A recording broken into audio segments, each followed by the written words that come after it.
right, it's 2 o'clock. We're going to get started with Flatrock Poetry Open Mic. Thank you so much to Karen and Steve for having us at Flatrock Coffee, Tea, and More today.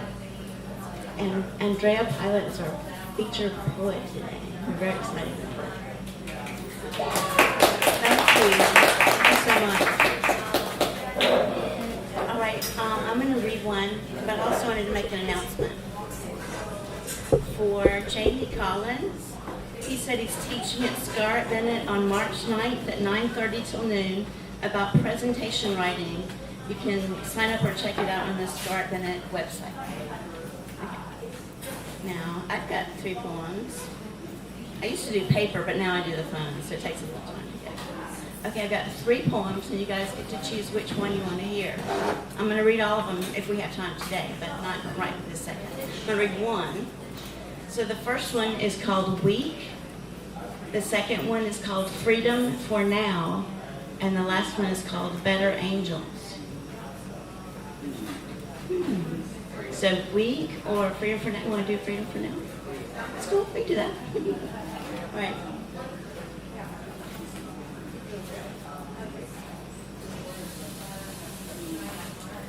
Let me let you guys know this is the anthology for the feature poets from last year. All things planetary. You can find them here, at the front there, over there, and on Amazon at just All Things Planetary, and on my website too. There's some. Okay. Freedom for now. Just because you can doesn't mean you should. I use my freedom often. Petitions, speaking out, speaking my mind. As a woman, I look around the world. What is happening to women is happening to me. Would happen to me if I lived there. I prize my freedom of speech, religion, civil, human rights as a woman, a human who happened to be born in the USA. We are all immigrants, except Native Americans who we traded with, massacred where we deemed necessary. I look around the world, centuries of history, the brink of the planet and the balance of powers between right and left, everything in between. Freedom is so precious on the planet. Our world is a shared one, destiny, history, karma, however you choose to see it. Fascism, authoritarianism, oligarchs paying for elections, campaigns, writing legislation, tax breaks for the well-invested. Public elections, campaign finance reform, the very stuff of freedom hangs in the balance. Freedom for now is power. Thank you so much. Right, first off, we have Henry Jones.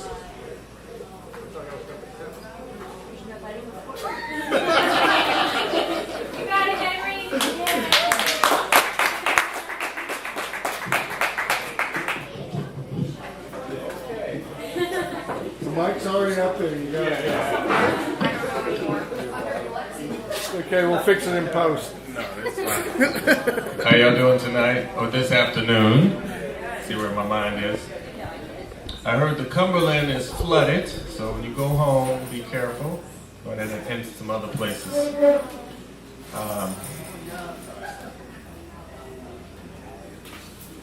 Today, I'm going to share with you a couple of poems that have a love poem. This is from my book, Running to Blackness, Feeling My Poetic Gumbo. This first poem is titled By the Shore.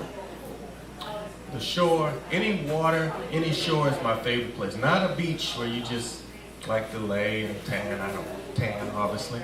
But I love to find unusual rocks and just sit there, close my eyes, listen to the current and the sound of the water hitting those rocks. I try to find, when I was living in Chicago, I called it my sacred space. I would go there, there's all these concrete blocks they threw from construction, and along there were these wonderful, huge boulders. And I'd sit there, away from everybody. People didn't want to go there, there was no beachfront, so I loved it. So this short poem is from that, one of those experiences. By the shore, how often do we stop to look or sit by a lake's calm shore as gentle waves tickle the toes, then let nature show us more. This next poem is titled Want to Be. By becoming, I'm becoming, evolving, awakening, sharing, and then I stop. Just stop, rest, reflect, and laugh at the mistakes, dismiss them, not deny them. They clutch onto a pain, remorse too deep to remove, a part of me. If cut away, I stop being, feeling, knowing, creating, then become the pain and fear, stagnant and withdrawn. Where are you?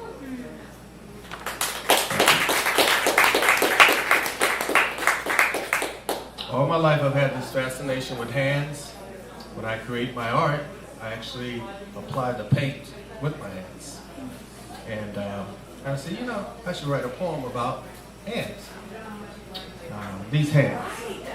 These hands, mere extensions of my mind to use, to abuse, to save, pray, give, receive, shape my illusions as I overlook sometimes the purpose of these hands, simply to guide my spirit and create.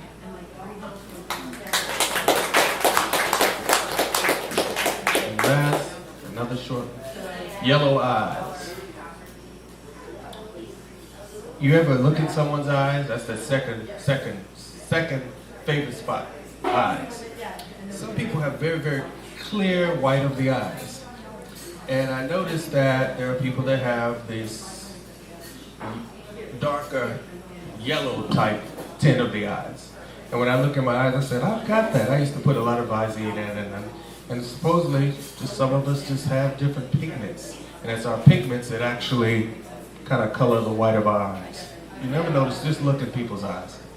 And but this particular phenomenon is from people, because I know a lot of people that smoke weed, a lot of people that drink. So you can take medicine, it's going to change your eyes, the pupils will start popping. If any of you are into drugs or known people, and they tell you, no, I haven't smoked anything, and you see their pupils are kind of expanding and constriction. It's like you on something, because I see your pupils are dancing. That's not normal. So I stare at people's eyes. Yellow eyes. Here we go.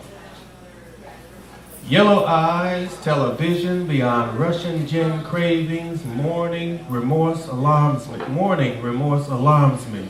Warm left too soon, not the same as touching, but close enough for the illusion. Liquid prophecy, flowing, numbing, and inspiring me. Who will save us now? Fluids to help me stop feeling. Phantom friends reflected in an empty glass. An empty me. Thank you so much. That was beautiful. Very touching. Now we have Elle.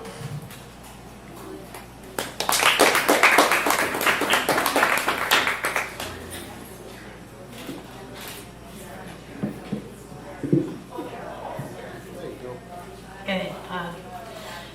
Okay. Good. My voice, I promise, is going to be less shaky. I'll tell myself in mind over and over again. If it's shaky, just be like, hey, calm down. My first poem is called 1990s Figurine. I'm a 1990s figurine, living in the past with shattered dreams, casting my bubblegum pop as a divine facade, dark cherry lips and Nirvana as my god. Polar opposites in this time machine, a 1990s recalled figurine. Recalled for falling parts in moments when my heart stops. My lies are a choking hazard for those who listen, my truth silenced by an ending decade, tossed to the side for the media instead. A flip phone of the century attached to my hip. Shh. The makeup I wear is to cover the bruise on my lip. I hate myself for you not needing me anymore, for not being the first thing you played with when walking in the door. They say history repeats itself. When you think of me, when you think of me, worthy enough to be on your shelf. I'm sorry I didn't last. Made a promise to stay longer than your past. You probably don't miss my jagged edges like I miss your kisses. Tossed to the recycling bin, hoping to be treasured. Even when I find new love, I will always remember.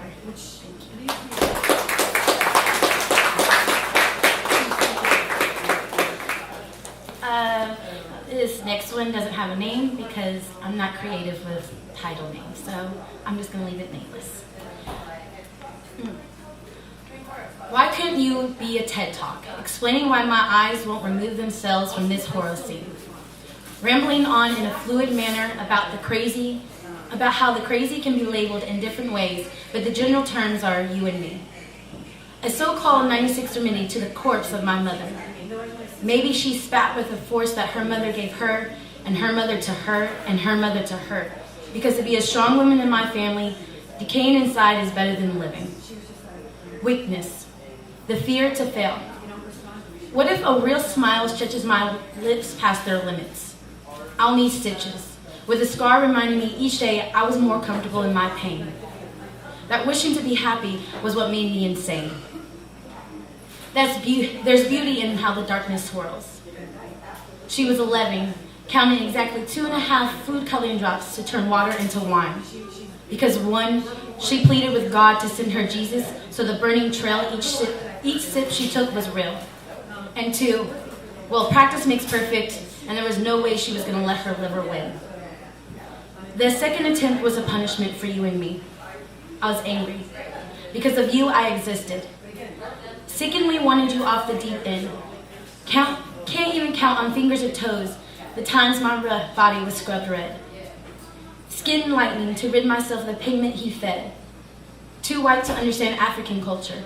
Too black to drink from the water fountain of the patient vultures. Tearing at my skin without looking at my insides. Well, surprise, I ruined them already.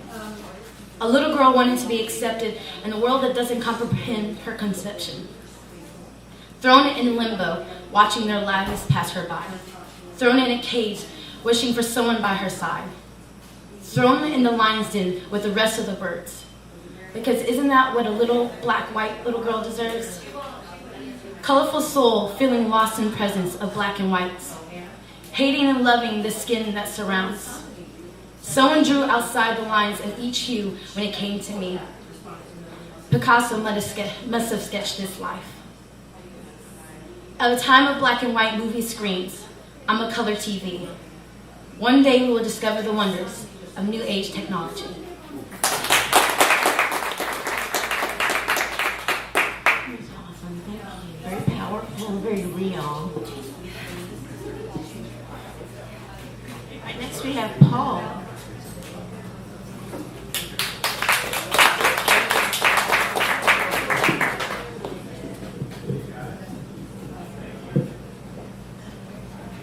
Thank you.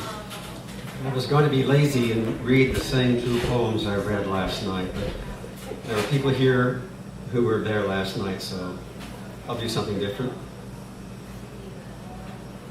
These are from a book of love poems I just published. I wanted the romance to burn itself out. I wanted to watch it become translucent, then transparent, and dissolve into friendship. I wanted it to take its time doing it. I wanted to get so familiar with my craving, my attachment, that I could see through it to the love underneath it without needing to express it with my body. I didn't want it to end abruptly, before we had gotten to the bottom of our hearts, before we had explored all the ways of hiding and running away that we do, before I was able to say, we have gone as far as we can go. I did not want a wonderful weekend with no hint of trouble to be followed by you telling me in every way but directly, I don't want you to love me. I don't want to love you. And then I remembered that the only reason I was lucky enough to have you was because you had said the same thing to a series of men before me.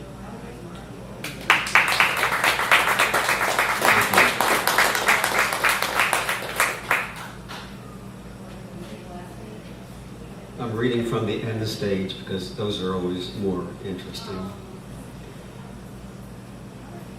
The body of our love affair, once moist and supple, now a fragile exoskeleton, air blowing through it, lifted by a gust of wind to a destination indeterminate, where it alights and becomes lodged against green moss in a crevice between tree roots, or rafts along with the current of a stream. It returns to the surface of the earth from which it emerged, digested its surroundings, crawled around the surface, and took flight. There is no birth, no cessation, endless play from beginningless time, involving endless witnesses, a few of them insisting on remembering.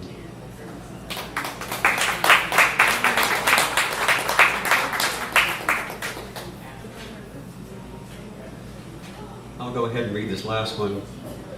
It's a lot like the one I read last night, but it's always different every time I read it. Meet me tonight on the west end of the Parthenon, as the red-violet sun sets and the wind dies down, and flocks of starlings rush above the columns where nighthawks used to soar and dip at dusk, looking for flying insects in the remains of the heat. We will remember that walk we took after dinner in the twilight, the phalanx of columns on the long side, backlit blood red from floodlights, as you asked if I was curious about the man you were leaving me for. Life has twisted us several times since that turning, which you wanted and I didn't, and that one seems less significant than either of us thought it was at the time. We went our separate ways, or so we thought, when we believed things can be cleanly broken, as if they hadn't happened. What is past now far exceeds what we could envision then. We will recognize each other approaching, familiar gaits, carrying the weight of years' worth of strivings and unexpected disappointments. You will take my arm softly, and then, with the slow, tender speed of sweet chagrin, slide your hand into my coat pocket to find my fingers and squeeze them into place, the way we did every time we ever walked more than 20 feet together. That affirmation of belonging we will feel to our toes and know never ended. The past is never dead, a voice from Oxford, Mississippi will remind us. It isn't even past.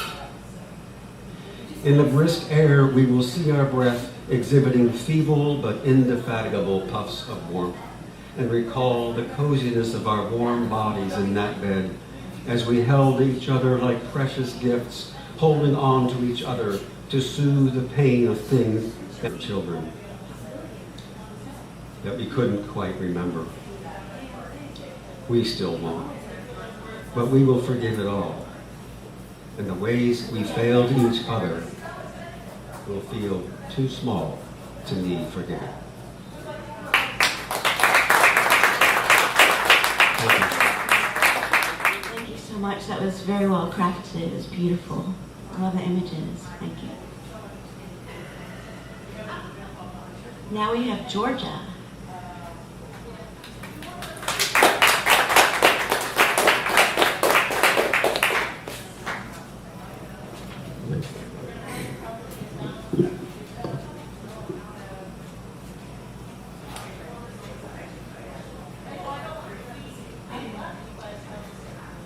Content. When will you be content with where I place you? When will you start loving your body, mind, and spirit too? When will you find your place? When will you see you belong and stop hiding your face? See, I can tell you the story about me because it's woven through my being. It consumes everything as she put poison in her body. In her womb, I'm sure I felt the impurity as I cried and longed for her comfort.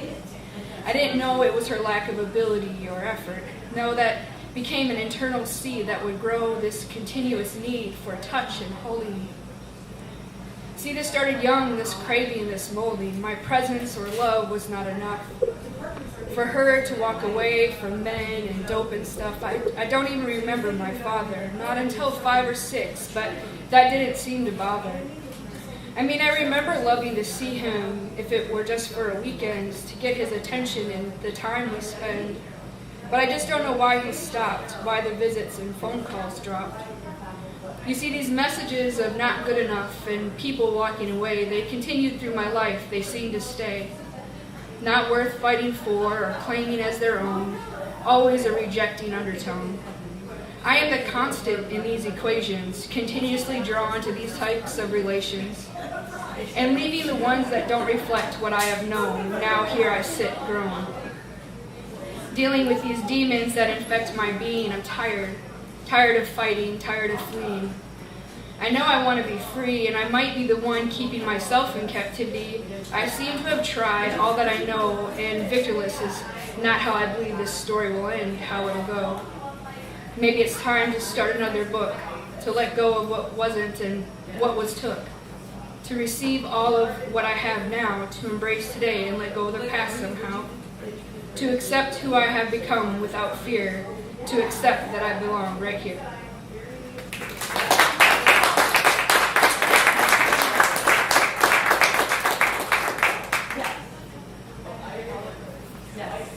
The sickness. I feel like I have to tell someone, but who?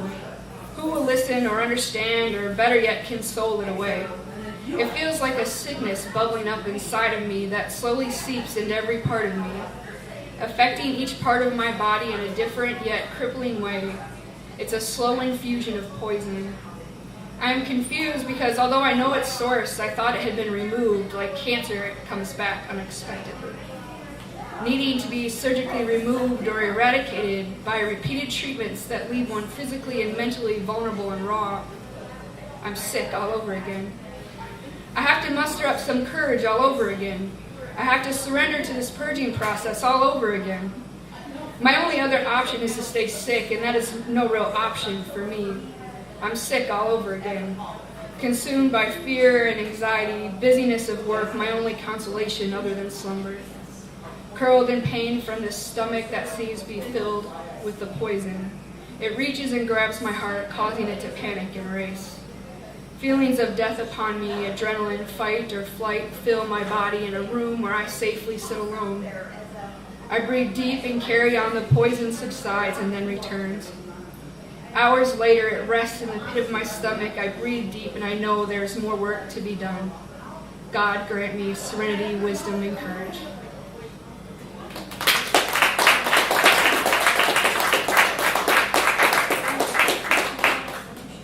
None of my poems are too heavy. Shatter. It doesn't matter. He has nothing more to give. Shatter. I was scared and didn't trust him at first. Unsure of his motives, and words didn't quench my thirst. I loved him with my arm extended for quite a while. Time passed and fear diminished through each trial. It didn't matter. He had nothing more to give. Shatter. As a friend, I couldn't ask for anyone better. Consistent and loyal down to the letter. Years passed and he was all I wanted, yet conversations about the future haunted. It didn't matter. He had nothing more to give. Shatter. I could not allow myself to see or accept his version of togetherness, a different concept. Romantically and emotionally, there had been a void. My fighting for romance and togetherness destroyed. It didn't matter. He had nothing more to give. Shatter. I fought for us until I had no fight, until I had nothing left, only this to write.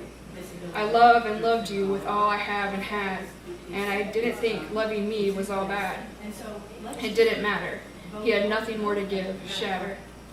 I see I was wrong for trying to get you to want me like I wanted you, and now I'm left here. I don't know what to do. It doesn't matter. I have nothing more to give. Shatter.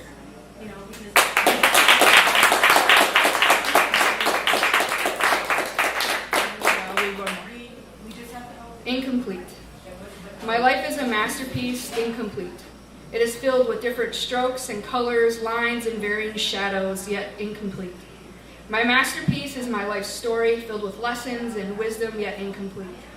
My masterpiece invokes rage and pain, its deception of trauma and loss yet incomplete. My masterpiece is warm and inviting, there's peace about it even with the chaos yet incomplete. My masterpiece is full of passion and joy, the bright warm colors swirl yet incomplete. My masterpiece has spots of sadness and fear consistently throughout, yet incomplete. My masterpiece has an outside lining that reflects a path of healing as well as unconditional love that depicts a border, yet incomplete. My masterpiece is smooth in parts and has built up texture in others. The road has not yet been straight or clear, but yet still want to feel it, yet incomplete. My masterpiece is meant to draw you in, to let you feel me so you can begin painting your own, yet incomplete. Thank you so much, Georgia. That was empowering and beautiful. I appreciate that. Now we have Ren.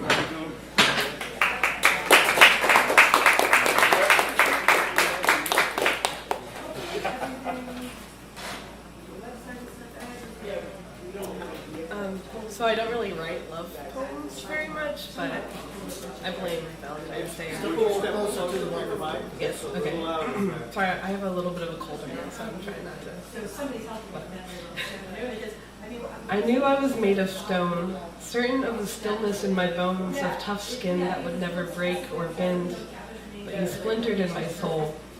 The day you left me standing in the rain, waiting for sunshine at dusk, you lay under my skin, infecting my thoughts and bloodstream. I haven't cried since 2004. Cut my hair in 5 years, my fists have been clenched since I threw my first punch. Why do you hurt the heart that heals you? You spit my blood in the dirt where we were going to plant our sunflowers. I am the rock and you are the hard place, stuck between us only time. But this season of our love, it changes like the breeze, and it leaves me winded. I am a golem, all clay without your magic, a hard seed breaking for the soft bud. I want the white heat of sharp emotions and sharper words, but you are still under my skin like a tattoo I could never regret. Because it is too beautiful, too charged with flashbacks and written letters and Polaroid pictures hanging above my bed. And I've already forgiven you and the time it took to write a poem, or cook a meal, or hike the hill behind my eyelids because you are not under my skin but in my veins, and I could not evict you, the heart that heals me. It took years to remember we could change inside out, only hours to forget to hold a grudge, and mere seconds to learn how to love.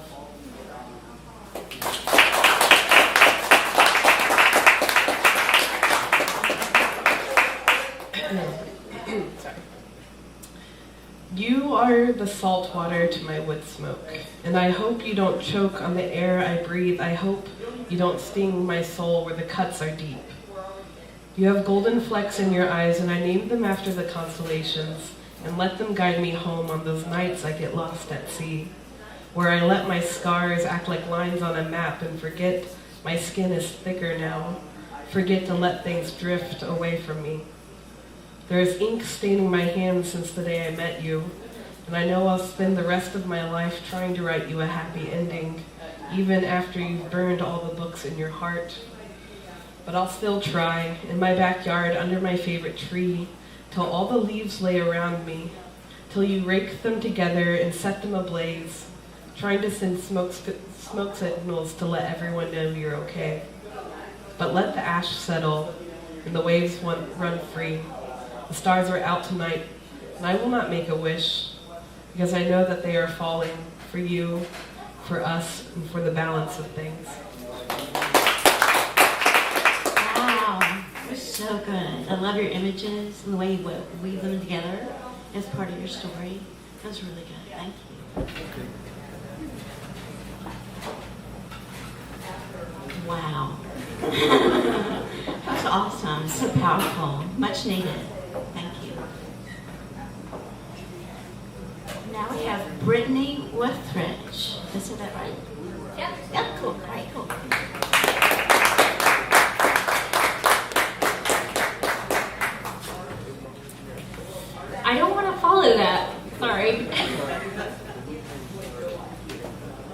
I have 3 poems to read. This is my favorite tree. This tree has been the tree I go to for the past 20 years. This tree is beautiful. Its roots are so deep, it's comforting to me. When the sun brings me light, I'll sing till the night. I'm perched on my nest, looking out on the rest of the world with such pride beaming inside. This tree is my friend, my home. I depend on every branch that reaches to the sky. We're so very close. This tree, my tree, and I. When the noise in the distance started to interfere, I saw sad destruction of other trees that were near. I clung to my tree, told it how dear it was to me. The machines came too close when it was evident to me that these monstrous things were set on my tree. I puffed up my feathers and added protection to my nest. You can't have my tree, take all the rest. It didn't matter much. To them I was too small. No matter how loud I chirped, they came for it all. My tree, I can't say goodbye. If they came any closer, I knew I would die.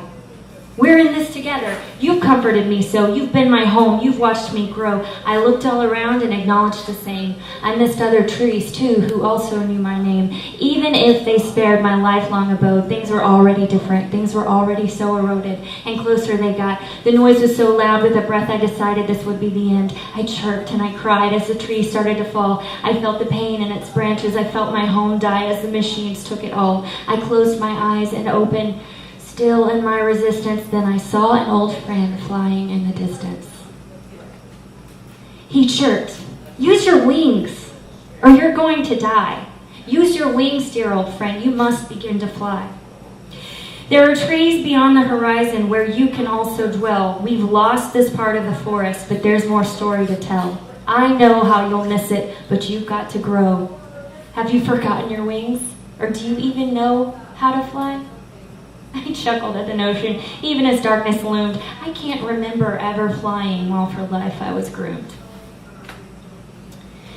I wouldn't tell my friend that. Of course I can fly. I'm noble, you see. With my tree I must die. But he was already gone, heading to a new place. As the old machine got closer, as I looked in its ugly yellow face, I saw my life ending and thought, this is it. But I spread my wings open, closed my eyes, and I split.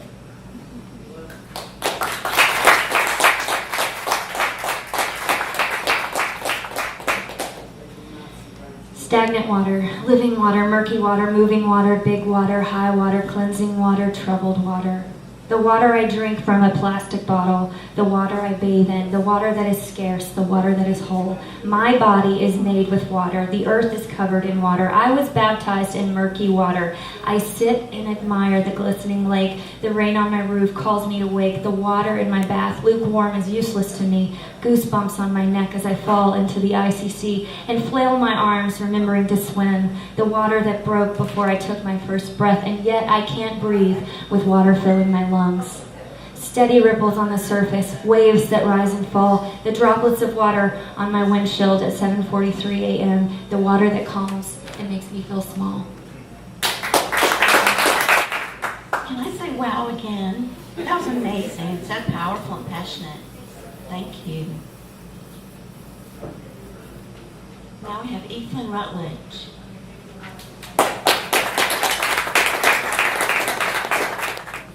How you doing? I'm Ethan. I'm from Lewisburg, and I'm less a poet and more of like a lawn care specialist. So this is a haiku. I know you're supposed to do the 5-7-5, but other than that, I don't know anything about the rules.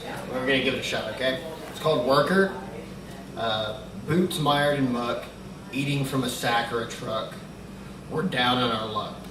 Bagged eyes and deep lines. Tithe-worn hands draped by our sides.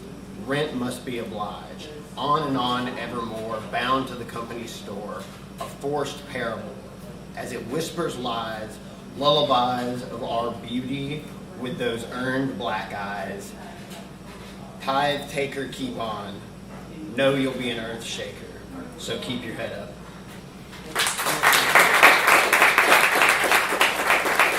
So this style of a haiku? Yeah, okay. These are things that aren't haikus, but I like them. This one's called, We Were Seeing Kids Before Screamo Was Insulting. We used to say that Rudy called him Charlie Brown the night that Memphis was laid to waste. It was an inside joke we cracked over as smoke rose from the back seat of a mid-sized subcompact on the back roads in breaknecks as we sang Pretty Rave Girl and screeched old Converge songs. Lines quoted so much, its meaning was lost and encapsulated. But what do when one of the walls falls and the insides are exposed? We buried him on a Wednesday, and it rained a day. So is that you that I feel in the falling rain? Are those droplets your hands on my shoulders? It's been a year since we last felt the pain of you leaving, and we demand an answer, or I would if I was bolder. But I know you're long past my request, and to insist would be a disservice to all of us. I swear there's an answer in the lack thereof.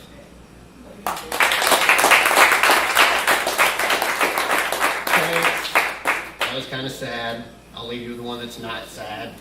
It's called Pickup Lines.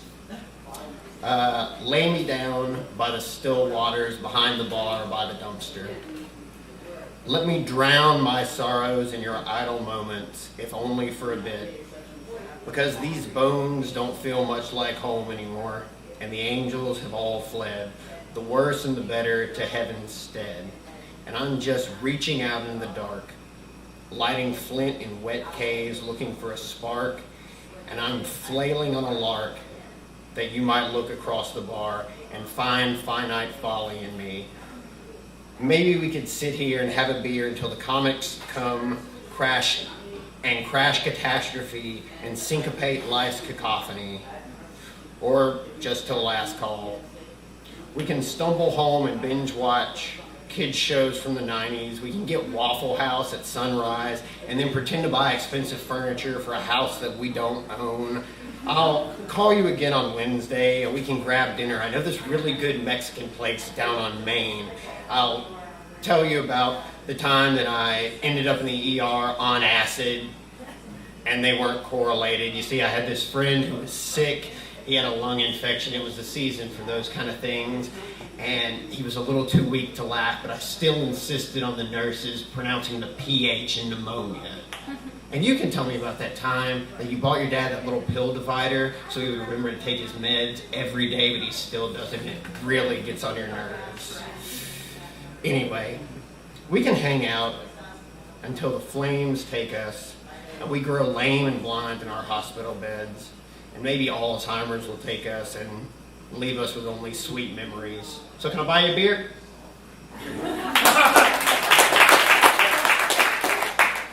Thank you.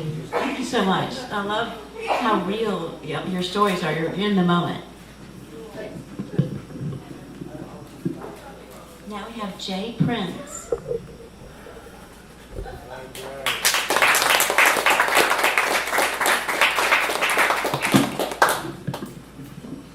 How's everybody?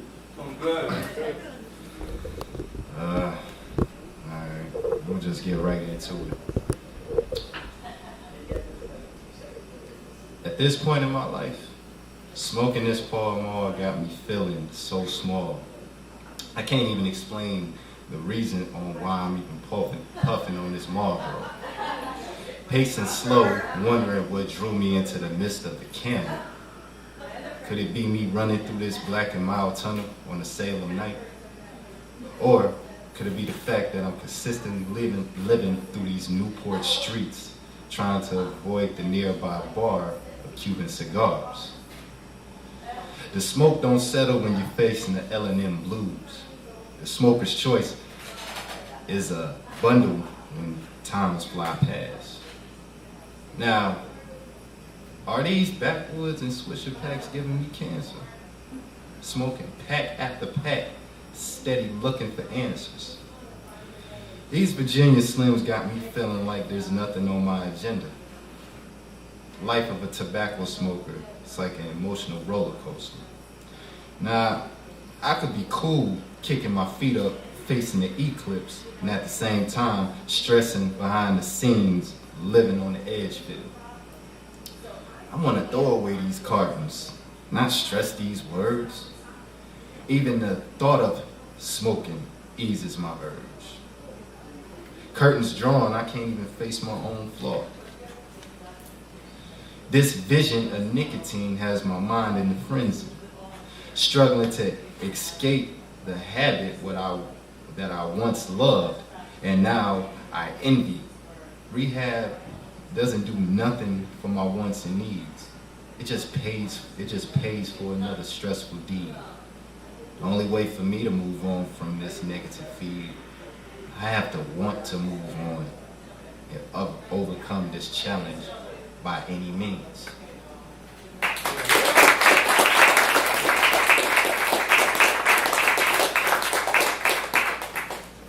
Let me holler at y'all right quick because it's a challenge somebody kind of hit me with.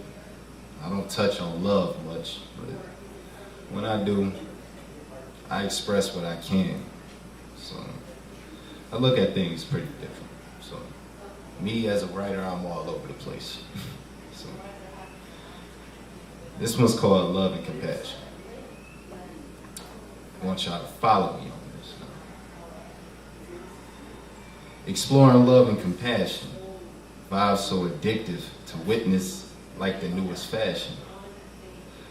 Living, loving, and laughing, my mind constantly wishing and asking for understanding. I sit back recognizing. After a few real life experiences, I come to realize love and compassion is very hard to find. In times, in the back of my mind, I notice love and compassion comes with weird signs. People try to use love as a helping glove, but all above, they use love to get by. It gets most people high without people putting the effort in to try. Y'all get where I'm coming from? Yeah. Okay.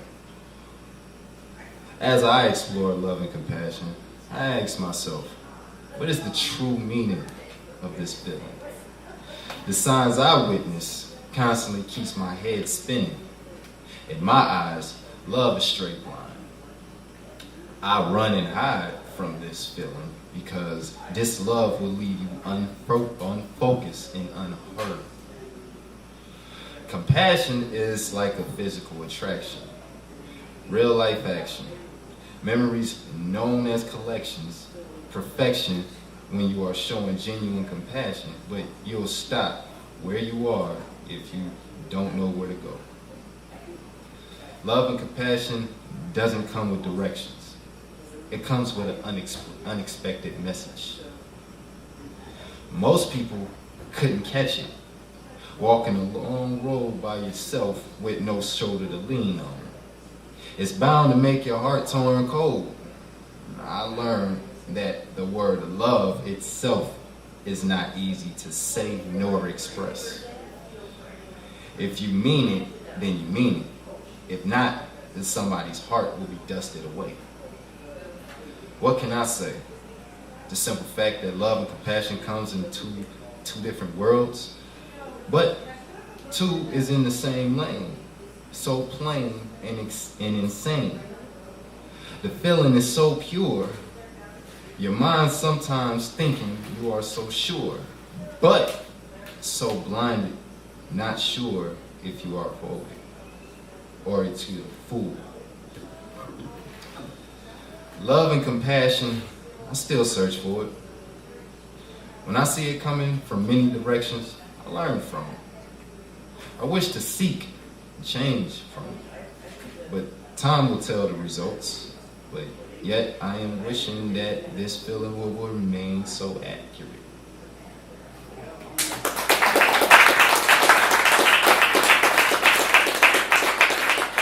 Yeah, I got lost for a minute. I write this type of stuff. I get lost for a minute.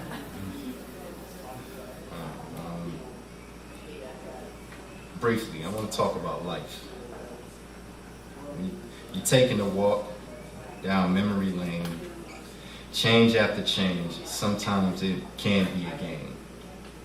Each day is not the same. Some days it rains, as we can see.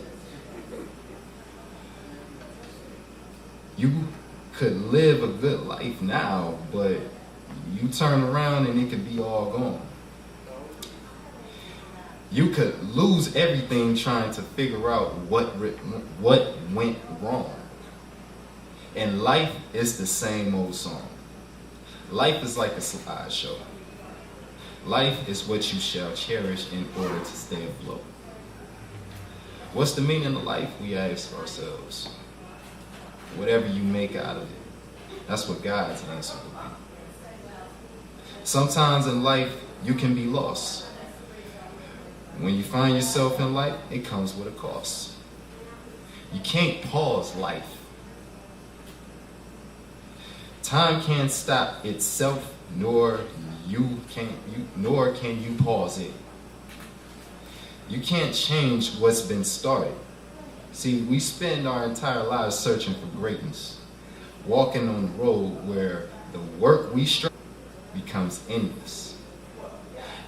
At times, things turn out good, some even bad, but depending on where time takes you, things could get worse. It all depends on how you handle life. Thank you.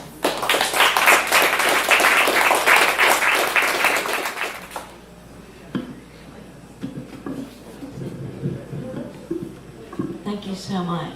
I love your perspectives. Keep writing.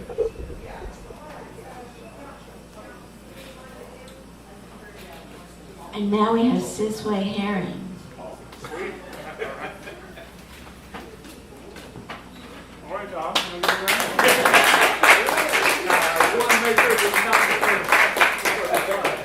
How's everybody doing? Good, thank you. Good. I'm having a good day today. And in the spirit of Black History Month, Black History Year, I'd like to share a few pieces. Oh, plus I love this building. You know, this used to be Tennessee Soil Association building. And I've been making soil for the last 25 years in Nashville under my nonprofit group called Earth Matters. And we almost rented this building.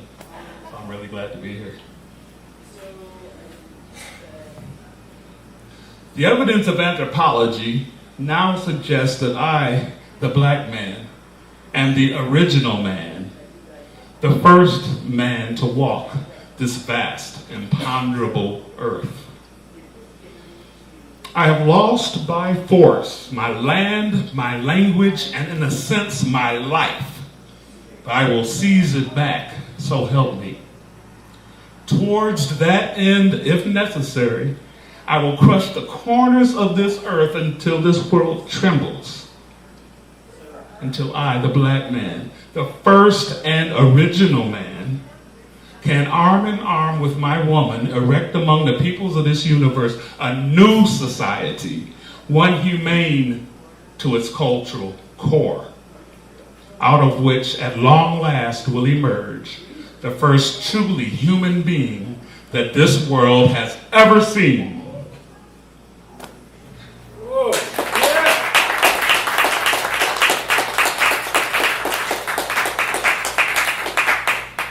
So one of my mentors, my best friend in my mind, passed away about almost 10 years ago. His name is Gil Scott Heron. If y'all not familiar with Brother Gil Scott Heron, he was actually born here in Jackson, Tennessee. He was raised in Chicago. And I think I'm going to stretch a little bit and tell you about this story he told. A rat done bit my sister Nell, and Whitey's on the moon. Her face and arms began to swell, and Whitey's on the moon. I can't pay no doctor bill, but Whitey's on the moon. 10 years from now, I'll be paying still while Whitey's on the moon. Taxes taking my whole damn check. The junkies make me a nervous wreck. The price of food is going up, and as if all that crap wasn't enough, you see this rat, it bit my sister Nell, and Whitey's on the moon. You see her face and her arms began to swell, and Whitey's on the moon. I can't pay no doctor bill, but Whitey's on the moon. But I'll send these doctor bills airmail special. to Whitey on the Moon.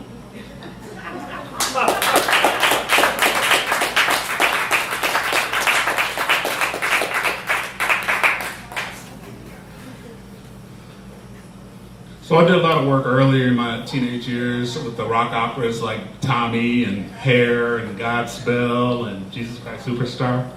So all of those poems like rushed through my head. But I think I'll end it with this piece about the symbols on a dollar bill. And it's about the original rappers of this culture called the Last Poets.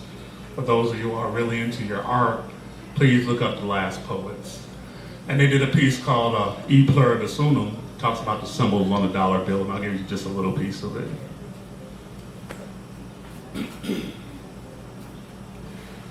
13 stars in the original flag, 13 demons in the devil's bag, 13 berries and 13 leaves, 13 colonies of land-grabbing thieves, 13 stripes on the eagle's banner, 13 stripes on the eagle's claws, and they represent the nation above.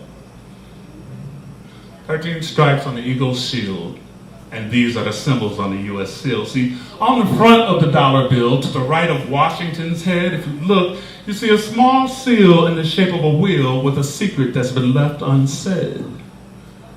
The symbols in the middle represent the riddle of the scales, the ruler, and the key. The square rule is a symbol from the craft of masonry. See, the scales represent Libra, the balance of the seventh sign. They also represent the justice, which you and I know is blind. The key unlocks the mysteries of the secrets of the seal and tell how they fooled the people into thinking just paper money, it's real, y'all. Thinking paper money was real. You got Thisar, means the treasury where they store the gold they stole. You got Amner, means to punish, like slaves bought and sold. You got Septent, means seven, like 1776 when the 13 rascals gathered to unleash this bag of tricks. You got Sigil, which means the images that created to fool the world, like the colors on Old Glory, the flag that they unfurled. Red for the color of the Indian man, white for the rascals who stole the land. Blues for the eyes that hypnotize with the tricks and the traps they sprung. And even to this very same day, they all speak with forked tongue. So the power is in the hands of the ruling classes, playing God with the fate of all the masses, so the people don't get any in the land of the plenty, because E Pluribus Unum means one out of many. Y'all have a great day.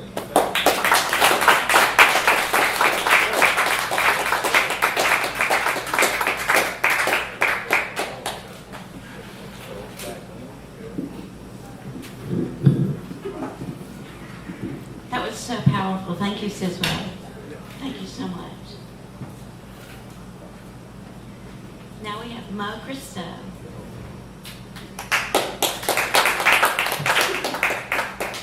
He's grabbing a coffee. There you go. Good afternoon, everybody.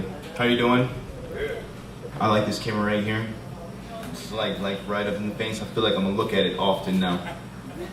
I didn't really have anything prepared at all, and then I left my bag over there, so I'm gonna pull out this, and I'll do something I guess I don't normally do. Just read from these notes.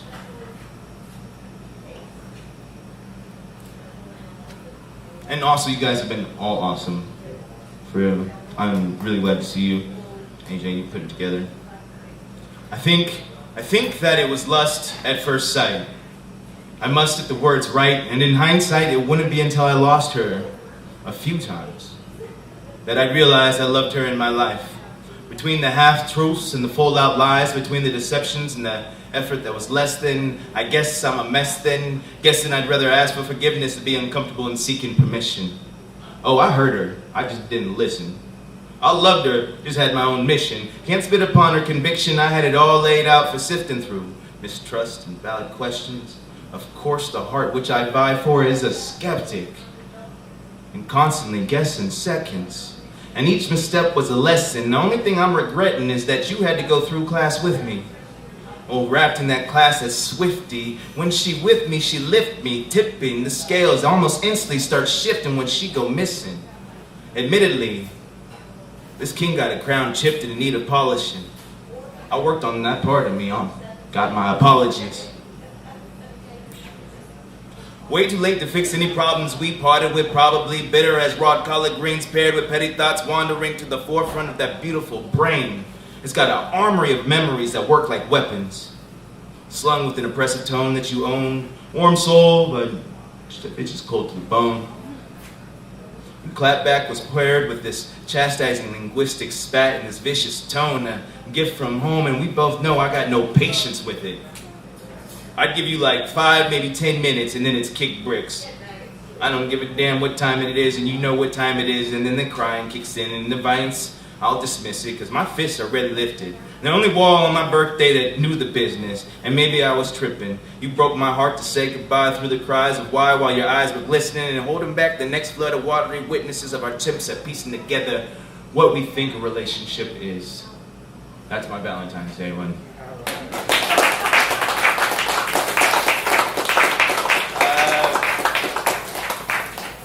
African diaspora, we can do that too. I'm gonna hit both of them. It's February, right? And I didn't do any Black History Month or love poems. So, last night, I know I didn't do nothing. I didn't do nothing. But shout out to Henry L. Jones over here. Next feature, Po' Boys and Poets on the 8th. I just put it up. My people, we must do better. My people, those who look upon me with hope laced across their faces. My people, those who leer at my peripheral as I ignore the disgraces. My people, the Americans bred in this melting pot of races. I am y'all, for y'all are who made this. Now, the problem is more than discrimination that we are facing. It's been derived from fitting the stereotypical positions we've been placed in. See, my interactions with different races is dependent on their expectations. I must switch faces to fit. And that's the worst of it. Stereotypical categorizations. You see, we are each individuals uniquely amazing, yet we remain complacent. And we don't expand past the boundary holding whites or blacks back. We just accept standardization of checking the box next to the culture that we relate with, and then acting as if we must uphold the thoughts, speech, and actions pulled from the culture to which we've taken. My people, we must do better. See, neither culture which I reflect has viewed me as a whole individual to which they can connect. To one, I'm the whitest colored brother with popular sentences and large vocabulary, and this reflects the other side of my helix that sees me to be a novelty that's got to be watched unless something's missing after he's left. Still, I must admit that I'm uniquely blessed as an individual stole from two cultures and bestowed with unique respect for people. Just all people, really. I know that freedom of belief and speech are righteous concepts, and that freedom of expression does not mean you know who I am in the words of one breath. My people, we must do better, because right now I'm from a separate collective that's been injected into an infectious society rejective of separate perspectives. The people hemmed within cling to that to which they are most receptive, commonly falling into the deception of believing what's most widely accepted. They're afraid to become afraid of the idea portrayed in the braid of the roach.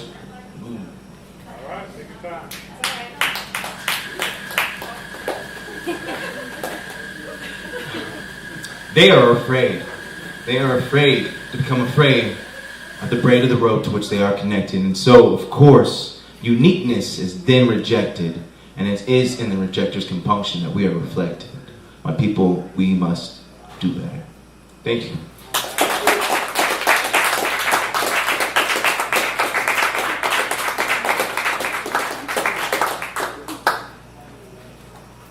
Yay. That was brilliant. Thank you. Wow. Now we have Drake Moreno.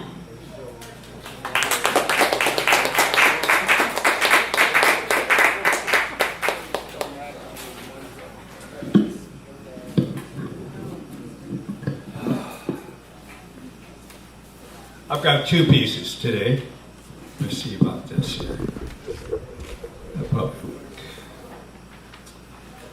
First one's a longer one. And it's titled, "And I Am Drake R. Moreno." I've been putting that on all my headings. There are other Drake Morenos, believe it or not, as unusual as that combination is. At any rate, it's called Adios Papa, and it is not completely new, but it's in a shape I like now.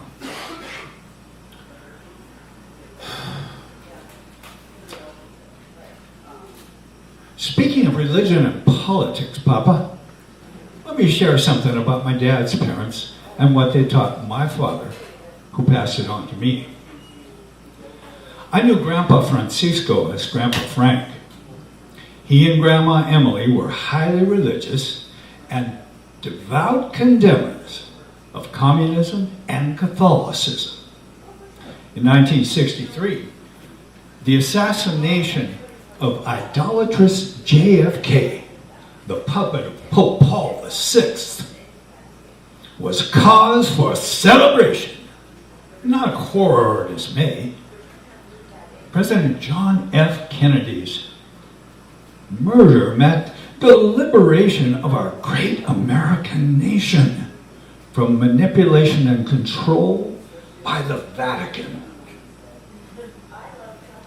Hooray! The Pope in Rome no longer rules America. To my everlasting shame, Papa, at the age of 17, I still bought into that brand of bullcrap. We had just turned 21 when I married your beautiful daughter. When Heather and I eloped and were married in Reno, it was her idea to keep it a complete surprise. And we succeeded. Right from the start, Papa, you welcomed me. A complete stranger, but you treated me like a cherished son. And for this young man, that was like discovering an artesian spring of miraculous healing waters in the middle of the Mojave Desert. You kept a part of me from dying of thirst under the relentless scorching sun of my father's disapproval. Yep, I was guilty of the ultimate sin of abandoning his family's holy homebrew of religious beliefs and intolerant teachings on God, salvation, and damnation. I now see him as a man who considered himself as a father. He was quite the opposite, but he blamed himself for failing to successfully indoctrinate his only begotten son, me.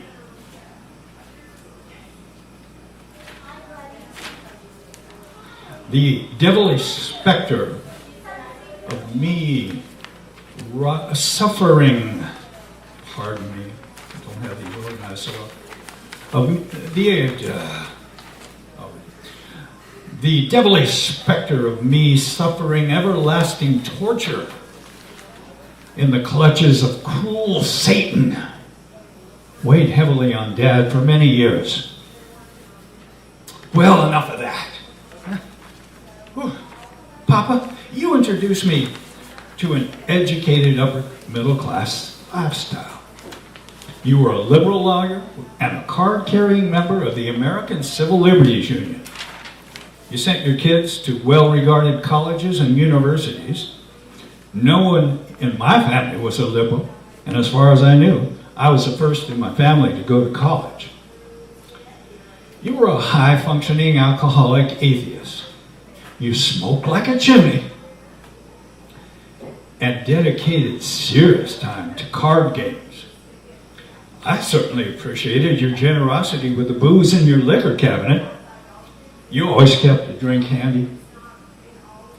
And you offered me as much as I wanted of anything I cared to try, from martinis to top-notch scotch.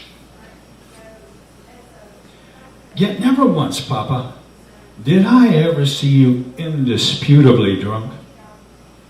The only other serious drinking men I knew were from my mother's side of the family.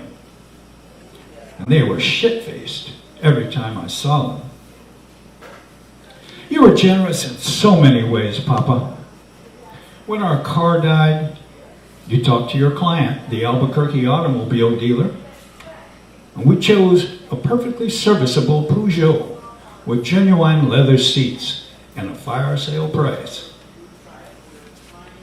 You made modest investments in Mexican mining, and occasionally one turned a nice profit. You took all 4 of your children and our families for a memorable seaside vacation. We stayed a week in Puerto Vallarta in a beautiful villa that sat high atop a cliff overlooking the Pacific Ocean. I've loved Mexico ever since. I treasure the memory of your dear friend, Rafael Alfao. He was a kindly, eloquent, and fascinating man who had fought on the Republican side against Generalissimo Francisco Franco, General Franco, forces before the Spanish Civil War. It was a period of most brutal warfare, laden with atrocities. Rafael managed to flee Spain before escape became impossible. With help from Adolf Hitler's Nazi Germany, Mussolini's Italy, and the Spanish Catholic Church, Franco triumphed. His fascist dictatorship endured until his death in 1975. Rafael never returned to Spain. Papa, I'm forever grateful that you took me to visit him on his deathbed. I loved him too. His passing prepared me for what was to come. By the time metastatic cancer was discovered in your brain, it was too advanced to hope for any successful treatment. When you were clearly approaching death's door, family members were gathered in your home, taking shifts at your bedside. You had been unable to speak for some time, and I didn't know if you'd be able to hear me, but I intended to speak to you privately. I envisioned myself closing your bedroom door and holding you,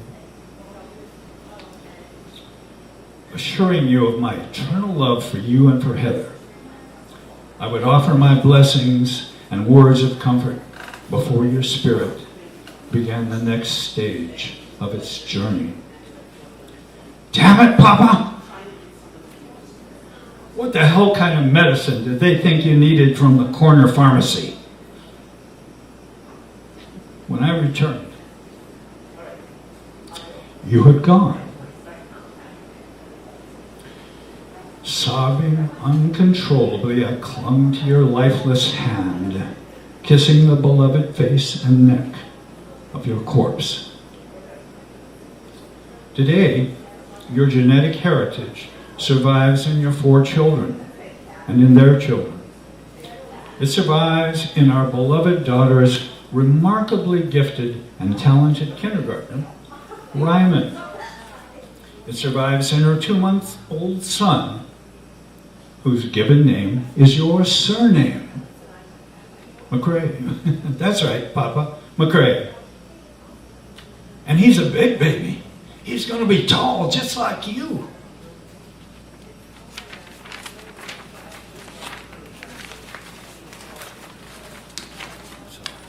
I'm sorry about this.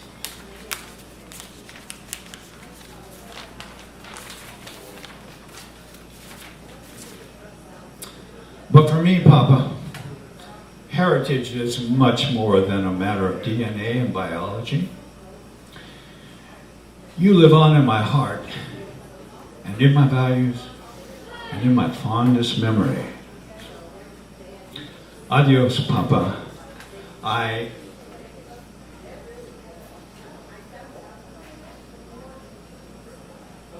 Yes, but I can hardly hear you. Yes, my guitar is right here and tuned up. Tim Buckley's version of the dolphins? Of dolphins? Papa, you're fading out. Of course I remember the word Stola Llorona. Papa? Papa? You are an atheist, Papa. But surely I'll hear no lawyerly legal objection as I lovingly whisper these Spanish words. Vaya con Dios. Go with God, Papa. Thank you. This is way shorter. Whose Child by Drake R. Marino. I am the son of my mother, romantic, a true beauty, and a lover of books. Her life storm-tossed by gales of sorrow and ecstasy. But I am not the woman who birthed and raised me. I am the son of my father. I'll just take this mic in my hand. I'm the son of my father, musical, physical, and lovingly playful, tugged by alternate tides of abandon and consecration. But I am not the man who promised me eternal damnation. I am the student of my mentors and teachers, scholarly, passionate purveyors of truth and wisdom, lovers of the beauty of mathematics and literary creation. But I am neither perfect poem nor exquisite equation. I am the outcome of my lifetime's experiences, inquisitive, contemplative, and socially aware. Some roots in hardscrabble soil, others tied to the monastery. But I am neither the sweet nor the tart fruit of my personal history. I am the result of my choices, the good and the bad, rewards and consequences. I readily own the decisions made by me, replete with accomplishment, at times bereft in realms of soul. But I am neither a portrait of contentment nor a beggar with a bowl. I am the child of my culture and of great and glorious mystery. Billions of galaxies and trillions of stars lie far beyond my fading sight. But I am neither fearful nor hesitant as I stumble toward the light.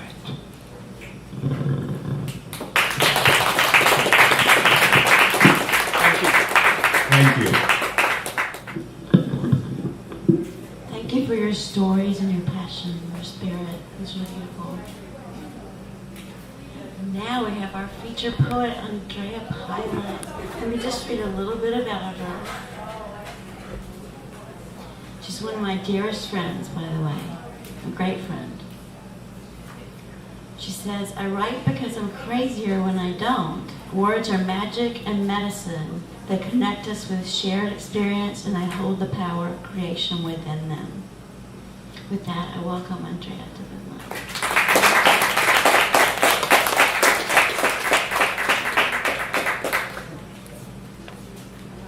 Thank you, Amy, for giving us all this place to read our stuff. And thank you, everybody who read. I'm always blown away when I hear other people's words. Truly. I hear you. Get on the microphone. Hello. All right.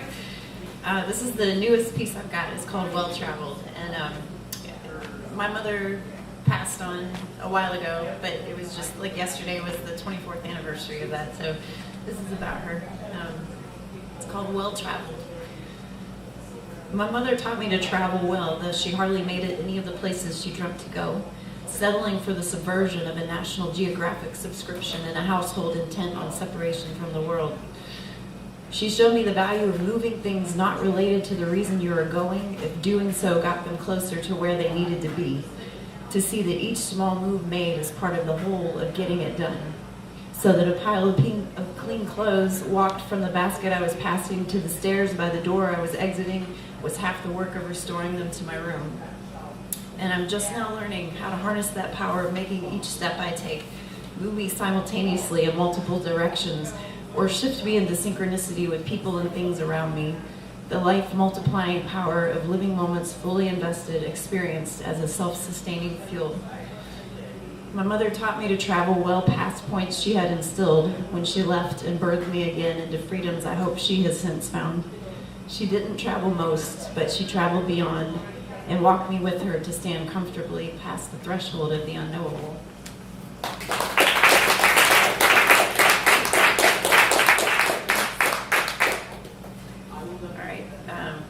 This is an older one. This is called War. Battle of the Sexes. All right. Woman sends man to war in the name of God Almighty. It began with that apple, you know. The woman feels first, eats first, and changes the world completely. Bleeding man, rib missing, rises raging from Mother Earth, hard on for all against him. Pendulum, raised to a height and cocked at the right, strains loose and falls heavy on the head of woman. Man, balanced warily on her throat, mourns what he can still see but no longer reaching her. From the dirt, woman rises and learns to love herself without permission. And in that action, the world is born yet again.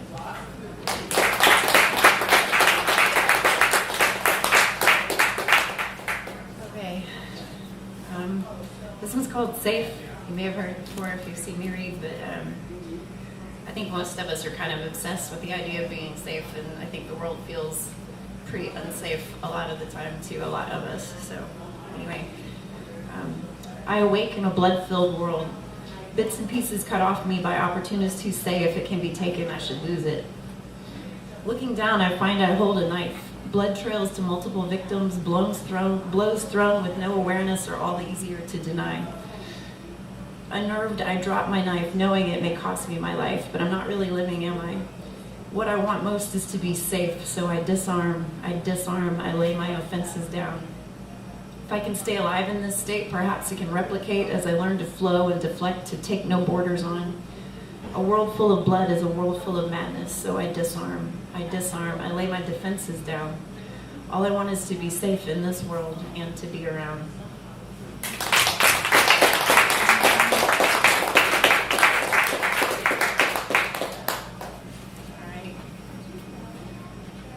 Here's a love poem, short and sweet. It's called Chamber. We were two grown girls in love with swagger and slights to share. We were both of us wrecked, well on our way to ruin. One of us needed to be healed, the other needed never to admit to the wound. It tore us apart, but there's a chamber in my heart that holds only your name and my dream of us together.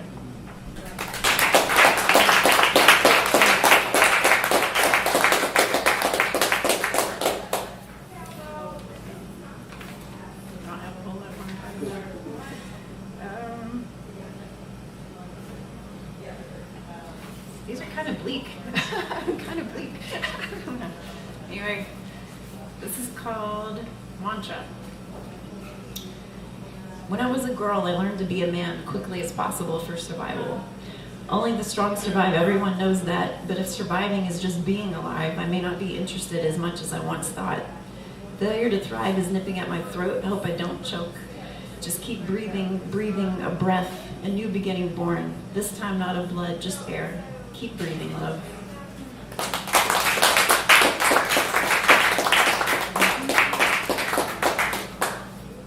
All right. I'll do one more. All right. And this is called Escape Velocity. I'm a spirit trapped in meat. My nature to transcend, weighed down by this vessel, come from animals, the taste of blood still palatable on its tongue. I seek beauty to keep from rotting, the threat of decay held at bay by a quickened heartbeat and the will to stand up against this gravity. It's kill or be killed, but I can't swallow it. I spend my time instead conjuring a dash of infinity to temper this finite experience, something to escape the stench of excrement, even though I know the best way out is always through, to be inescapably true.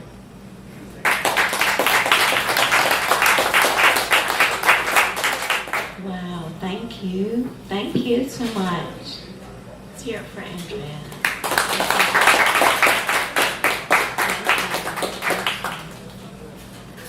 Let's see. I have two more, but I'll just read one, but you get to choose as soon as I find it. So we have weak and we have better angels. Week like days of the week.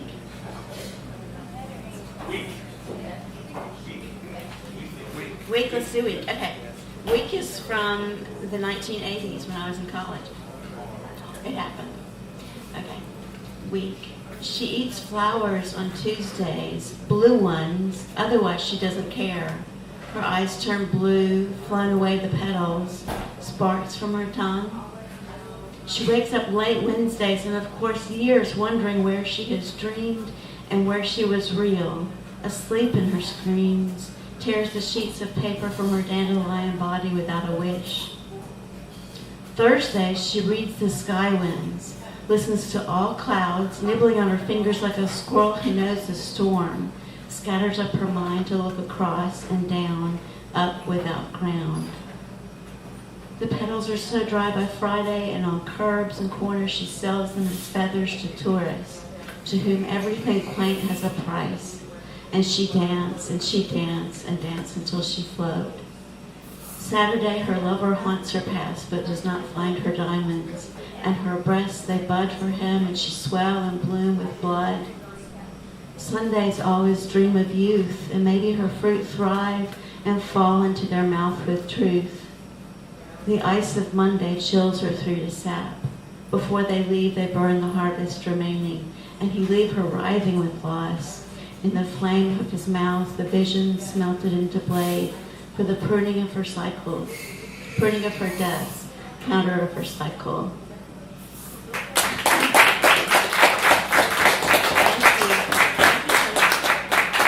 Does anyone else want to read?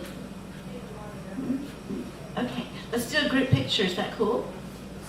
Cool, man. Thank you all so much. This was a wonderful time. I really appreciate it. Thank you, Andrea. Let's do a group picture. Thank you.